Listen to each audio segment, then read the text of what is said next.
Ito po yung client ko na may frozen shoulder po ng almost dekada na po. Nagsasuffer po siya na hindi niya po alam talaga, minsan hindi siya makatulog talaga, lalo pag malamig.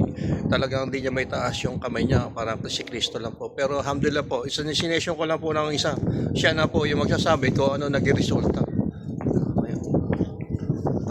Tama po na dahil po kay Kuya, minsan niya lang hinawakan yung shoulder ko nakuha niya ng isang session lang. Umokay naman na yung aking shoulder. Sige nga, pakita mo nga, di ba dati Kristo ka lang, ngayon okay na po.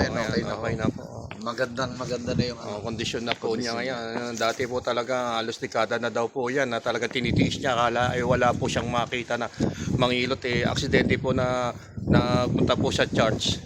Sumama po siya sa kaibigan niya at nirekomenda po ako.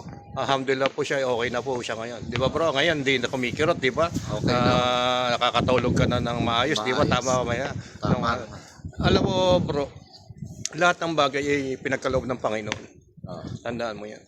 Pag inadya ng Panginoon na gumaling ka, gagaling at gagaling ka. Tandaan mo yan.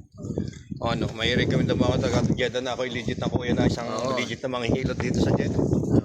Yun nga po, sa lahat ng mga hindi pa nakakakilala at patunay sa kagalingan ni Kuya, tiwala lang kayo. Makukuha niya sa isang pilotan lang. Paano bro? God bless po. Salamat po, Kuya. Okay.